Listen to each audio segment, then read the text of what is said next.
नमस्कार, जनता टीवी देख रहे हैं आप और मैं हूं आपके साथ रितेश कुमार गौतम। और वक्त हो चला है अपना प्रदेश उत्तर प्रदेश का। दिल्ली के भारत मंडपम में भारतीय जनता पार्टी के 2 दिवसीय राष्ट्रीय अधिवेशन का आगाज हो चुका है। कार्यक्रम में प्रधानमंत्री मोदी ने दीप प्रज्वलित कर शुभारंभ किया। अधिवेशन लगभग 11,000 प्रतिनिधि शामिल हो रहे हैं और इस दौरान मुख्यमंत्री योगी आदित्यनाथ भी राष्ट्रीय अधिवेशन में शामिल हुए। 2 दिन तक चलने वाले अधिवेशन के पहले दिन बीजेपी अध्यक्ष जेपी नड्डा ने पहुंचे प्रतिनिधियों का स्वागत किया, संबोधित किया और इस दौरान जेपी नड्डा ने कहा कि मोदी की गारंटी पर देश को भरोसा है, जिसका नतीजा है कि 17 प्रदेशों में बीजेपी की सरकार है। राष्ट्रीय कार्य समिति की बैठक है और लोकसभा चुनाव से पहले माननीय प्रधानमंत्री जी का मार्गदर्शन रोड मैप हम लोगों को मिलेगा और उसी आधार पर हम लोग आगे अपनी गतिविधि आगे बढ़ाएंगे। उत्तर प्रदेश सबसे बड़ा राज्य और राजनीति की दशा दिशा वहीं से तय, कुछ खास रणनीति तय होगी इस बार? नहीं, हम सब लोग मोदी जी को बहुत स्नेह करते हैं और निश्चित रूप से 100% सीटें मोदी जी के मार्गदर्शन में जीतेंगे। यूपी में योगी सरकार किसानों के लिए निरंतर प्रयास करते हुए कभी प्रदर्शनी तो कभी कार्यक्रम का आयोजन करा रही है और इसी कड़ी में आज राजभवन में प्रादेशिक फल, शाक भाजी और पुष्प प्रदर्शनी का आयोजन किया गया, जिसका शुभारंभ राज्यपाल आनंदीबेन पटेल ने किया। मुख्यमंत्री योगी आदित्यनाथ ने कार्यक्रम को संबोधित करते हुए किसानों की तारीफ में क्या कुछ कहा, सुनिए। हम सब जानते हैं उत्तर प्रदेश एक संभावना वाला प्रदेश है। भारत की आबादी का 16% हिस्सा अकेले उत्तर प्रदेश में निवास करता है। भारत की कुल कृषि योग्य भूमि का मात्र 11% उत्तर प्रदेश के पास है, लेकिन खाद्यान्न उत्पादन उत्तर प्रदेश में देश के कुल खाद्यान्न उत्पादन का 20% से अधिक शेयर उत्तर प्रदेश करता है। कि जो उत्तर प्रदेश के अंदर कृषि योग्य भूमि है, इस कृषि योग्य भूमि में मात्र 10% भूमि का ही उपयोग औद्यानिक फसलों के लिए हमारे किसान बंधु करते हैं, जबकि 10% भूमि में एग्रीकल्चर की कुल जीडीपी है, उसमें 24% शेयर अकेले इन औद्यानिक फसलों के माध्यम से किसानों को और प्रदेश को प्राप्त होता है। यानी यह दिखाता है कि अन्नदाता किसान की आमदनी को कई गुना बढ़ाना है तो हमें परंपरागत खेती के साथ ही औद्यानिक फसलों को प्रोत्साहित करना पड़ेगा। तो वहीं लोकसभा चुनाव से पहले सियासी उठापटक के बीच आरएलडी प्रमुख जयंत चौधरी ने बड़ा बयान दिया। हापुड़ पहुंचे जयंत चौधरी ने इंडिया गठबंधन से अलग होने पर कहा कि समय आने पर सब कुछ साफ हो जाएगा। जब लोकसभा चुनाव की घोषणा होगी तब बताऊंगा कि इंडिया गठबंधन से अलग क्यों हुए। दरअसल जयंत चौधरी किसानों के मसीहा चौधरी चरण सिंह की जन्मस्थली नूरपुर पहुंचे थे, जहां उन्होंने प्रतिमा पर माल्यार्पण किया और चौधरी चरण सिंह को भारत रत्न दिए जाने के फैसले पर खुशी जाहिर की। चुनाव की घड़ी जब आएगी तब बताएंगे। अभी तो चुनाव घोषित नहीं हुए। सर कितनी सीटों पर? वो सारी बातें होंगी समय पे। अच्छा सर, इंडिया गठबंधन से अलग हो रहे हैं, इसका कुछ कारण, रीजन, कुछ बड़ा रीजन या क्या कारण रहा कि इंडिया गठबंधन से आप अलग? जब औपचारिक घोषणा होगी तब इन सवालों का जवाब खुल के मैं दूंगा। क्या कारण रहे, आगे की क्या हमारी सोच है, क्या हम करना चाहते हैं अपने लोगों के लिए, अपने क्षेत्र के लिए, हमारे मुद्दे, सारी बात करेंगे, आज नहीं। किसानों के आंदोलन को लेकर आगे की रणनीति बनाने के लिए मुजफ्फरनगर में महापंचायत का आयोजन किया गया, जहां किसान नेता राकेश टिकैत ने बड़ा ऐलान किया। महापंचायत के दौरान टिकैत ने कहा कि 21 फरवरी को मुख्यालय पर ट्रैक्टर मार्च प्रदर्शन किया जाएगा। 26 और 27 फरवरी को हरिद्वार से लेकर गाजीपुर बॉर्डर तक हाईवे पर ट्रैक्टर खड़े करे जाएंगे।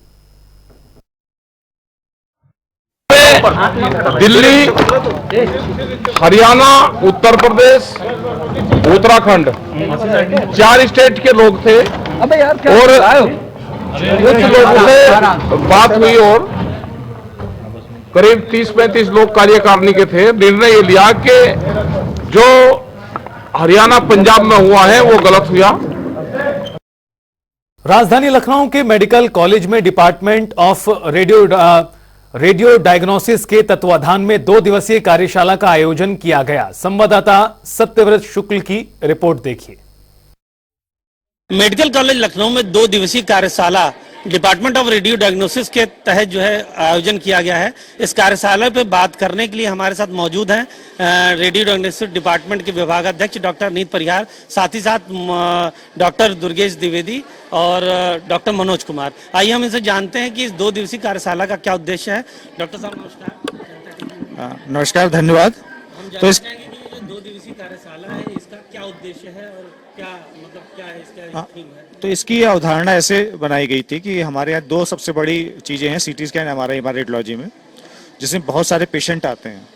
उसमें पहला तो है इश्यू क्वालिटी का करने का, दूसरा एडवांसमेंट टेक्नोलॉजी पे बेस्ड होने की वजह से एडवांसमेंट हर 5 साल में बदल जाता है, सीटी स्कैन हो या एमआरआई हो। तो हमारे जो आगे फ्यूचर जनरेशन है रेडियोलॉजिस्ट की, उसको नई टेक्नोलॉजी पे ट्रेन करना, वो क्योंकि किताबें पढ़ने से भी पुरानी चीज़ें आती हैं, तो नई टेक्नोलॉजी ट्रेन करने के लिए हमें नए नए जो हमारे रिसर्चर्स हैं उनको लेना पड़ेगा। और हमने इसमें बाहर से बहुत सारे बुलाए, अभी अखिलेश गुप्ता जी भी आए थे, ये SCRB के आपके सेक्रेटरी रहे हैं, जिससे कि रिसर्च कैसे करें, नए सवाल कैसे करें, नई टेक्नोलॉजी कैसे। तो उन्होंने बड़ा एक सेशन दिया कि क्वांटम कंप्यूटिंग बेस्ड आप रिसर्च करिए, जिससे मेडिकल फील्ड में क्रांति आएगी और उनका पूरा विश्वास क्रांति आएगी। तो उस क्रांति के सबसे पहले हम लोग आगे लेके जाएं कि KGMC में क्षमता है, हमें अपने स्टूडेंट्स को ट्रेन करना था, हमें अपने जो पैरामेडिकल स्टाफ है जिसके बेसिस में सारा हॉस्पिटल चलता है उसको ट्रेनिंग करना था। तो ये हमारा उद्देश्य रहा। डॉक्टर साहब हम जानना चाहेंगे कि जैसे एमआरआई और सीटी स्कैन में जो रेडिएशंस वगैरह होते हैं, शायद आज ये भी उद्देश्य था कि इस रेडिएशन के द्वारा मतलब लोगों को कैसे बचाया जा सकता है। अब ऐसी टेक्नोलॉजी आगे, इस पे आपका क्या कहना है? बिल्कुल सही बात कही। तो एक टॉपिक इस पे ये रेडिएशन है। तो पहली बात तो ये है कि एमआरआई में रेडिएशन नहीं होता है, पर मुश्किल ये है कि एमआरआई में समय ज़्यादा लगता है। तो जैसे बच्चों का करना हो या अनकोऑपरेटिव पेशेंट करना हो तो समय ज़्यादा लगेगा, उसमें बीच में वो हिल जाते हैं तो स्कैन अच्छा नहीं होता है। अगर स्कैन कराना है तो आपको एनेस्थीसिया या सेडेशन देना पड़ता है, उसके अपने हार्मफुल इफेक्ट है खासकर बच्चों में। तो रही बात, हमारे पास एक टेक्नोलॉजी रहती है सीटी स्कैन। सीटी स्कैन में रेडिएशन है, उसमें आती डोज। तो आज सब हमारे जो लेक्चर्स हुए हैं उसमें ऐसे ही था कि डोज कैसे रिड्यूस किया जाए। अगर डोज इतनी रिड्यूस कर दी जाए जिससे उसका हार्मफुल इफेक्ट ज़्यादा असर ही ना पड़े, तो सीटी स्कैन बहुत कामयाब टेक्निक रहेगी। तो इसमें क्या टेक्नीशियंस को भी आप ट्रेन करेंगे इस वर्कशॉप जो आपकी चल रही है? जी हाँ, हमने जो मेरा मुद्दा ही ये है कि 2 लोग बहुत इंपॉर्टेंट है, आगे जनरेशन के डॉक्टर्स और टेक्नीशियंस। अगर अच्छे टेक्नीशियंस आपके पास नहीं है, वही आपका रीढ़ की हड्डी है, हमारी इमेजिंग में रीढ़ की हड्डी है, तो उनको सबसे ज्यादा हमारा फोकस उन्हीं को ट्रेन करने में। हम वर्कशॉप करा रहे हैं आज शाम को, जिसमें बैठा के उनको ट्रेन करेंगे इन चीजों पे।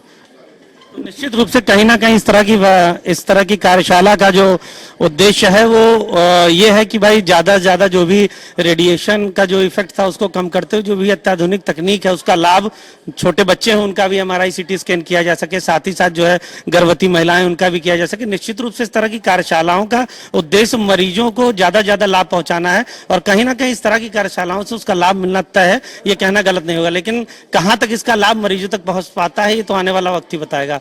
कैमरा पर्सन रियाज के साथ सत्यव्रत शुक्ल, जनता टीवी, लखनऊ।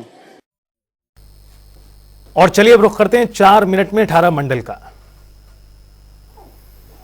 बरेली पुलिस ने ऑनलाइन ठगी करने वाले को किया गिरफ्तार। अमित शाह की प्रोफाइल बनाकर नेताओं और कार्यकर्ताओं को टिकट दिलाने के लिए करता था रुपए की मांग। सहारनपुर में बालिका बाल गृह में लगी भयंकर आग, फंसी 26 बालिकाओं को सुरक्षित बचाया। फायर ब्रिगेड की टीम ने आग पर पाया काबू। कानपुर देहात जिला कारागार का डीजी ने किया निरीक्षण। बंदियों से मुलाकात करने वाले बैठक स्थान का किया निरीक्षण। कैदियों की शिक्षा व्यवस्था का लिया जायजा। कन्नौज में पुलिस भर्ती परीक्षा के एडमिट कार्ड से हुई छेड़छाड़। एडमिट कार्ड में अभिनेत्री सनी लियोनी का बनाया अभ्यर्थी।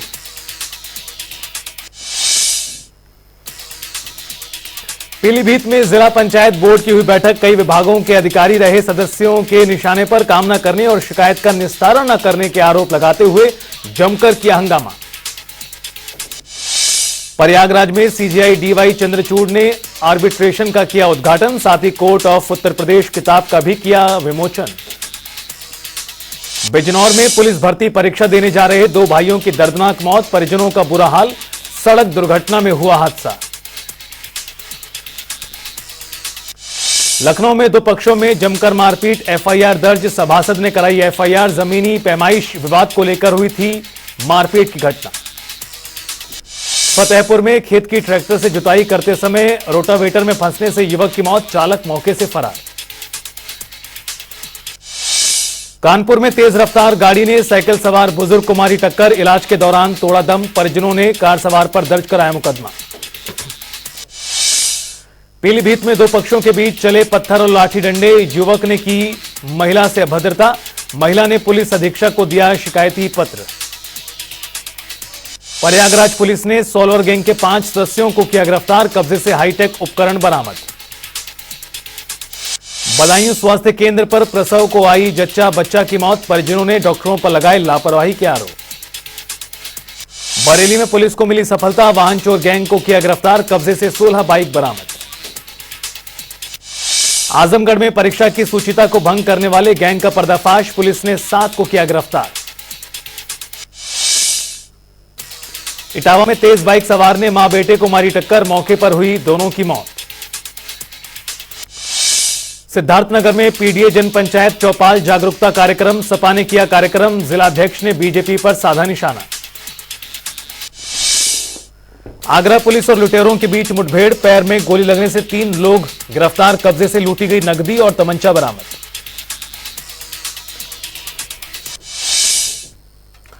और चलिए अब आपको खबरें दिखाते हैं जनता रिपोर्टर में।